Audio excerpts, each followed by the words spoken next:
Ted Kaczynski was born in Chicago in 1942. He wasn't like other kids. He was quiet, serious, and extremely smart. At school, he always finished first. While other children played and laughed, Ted liked to read, to think, and to be alone. By the time he was 16, he had already been accepted into Harvard University. Most students there were older and more experienced, but Ted stood out in a different way. He didn't go to parties. He didn't make many friends. He stayed in his room, working on math and reading books about science, philosophy, and society. But something strange happened to him at Harvard. He was chosen to take part in a psychological experiment. It was run by a professor named Henry Murray. The experiment lasted for years. Ted and other students were brought into a room, asked to write down their beliefs, and then were humiliated and attacked for those beliefs in front of a camera. The goal was to study how the mind reacts to stress. Ted never spoke much about it later, but people who knew him said he changed during that time. He became more distant, more angry. Something inside him had shifted.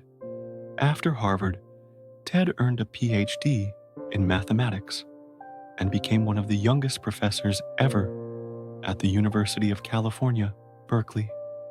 But he wasn't happy. He didn't like the city, the noise, or the life around him. After just 2 years of teaching, he quit without warning. Then he disappeared. In 1971, he moved to a small wooden cabin in the woods of Montana. It had no electricity, no running water, no technology at all. Just a bed, a stove, and a few tools. Ted wanted to live simply. He wanted to escape what he saw as a world controlled by machines and systems. At first, he lived quietly. He hunted, grew vegetables, and read books. But over time, he began to write. He filled notebook after notebook with angry thoughts about modern life. He believed that technology was destroying human freedom, that industrial society had taken away our connection with nature, with each other, and even with ourselves. He came to believe that the only way to stop it was to fight back. But Ted didn't go on the internet. He didn't give speeches or write articles. He believed that no one would listen to words alone. So he began to build something else. He began to build bombs. The first bomb arrived in 1978. It was hidden in a package left at a university. No one was killed, but someone was hurt. Then another package appeared, and another. Over the next 17 years, Ted Kaczynski sent 16 bombs across the United States. They were always handmade, carefully built from wood and metal and wires. Each one was different. Each one was more dangerous than the last. He targeted scientists, professors, airlines, and businessmen, anyone connected to technology or industry. The FBI didn't know who was sending the bombs. They gave the unknown attacker a name, Unabomber, short for University and Airline Bomber. As the years passed, the injuries increased. Some victims lost fingers, eyes, or their hearing. Others died. Ted's bombs killed 3 people and wounded 23 others. He didn't choose victims at random.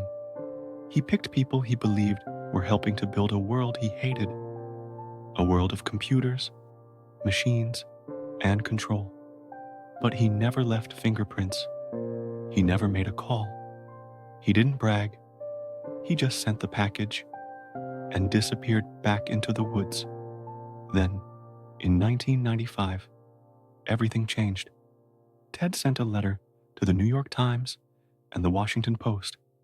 In it, he said he would stop the bombing if they published a long essay he had written. It was called Industrial Society and Its Future. In this essay, now called the Unabomber Manifesto, he explained his thoughts. He wrote that technology was the cause of most human suffering, that people were losing their freedom, that only by destroying the system could humanity be saved. The government didn't know what to do. In the end, they published it. The essay was 35,000 words long. Some people read it and were disturbed. Others said it made sense. But one man read it and recognized something. Ted's younger brother, David Kaczynski, saw the writing style and ideas. He remembered letters and conversations with Ted from years ago.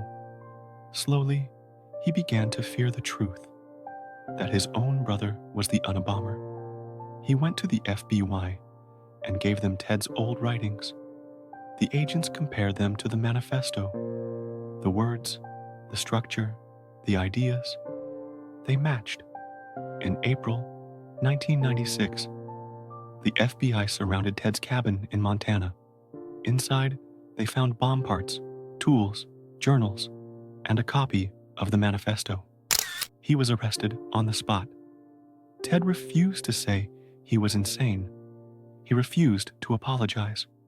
In 1998, he was sentenced to life in prison without parole.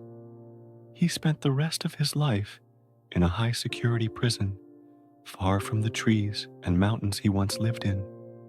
In June 2023, Ted Kaczynski died in prison. He was 81 years old. Some still read his writings. Some call him a madman. Others call him a prophet. But everyone agrees on one thing. Ted Kaczynski was not just a criminal. He was a mind that broke away from the world and came back with fire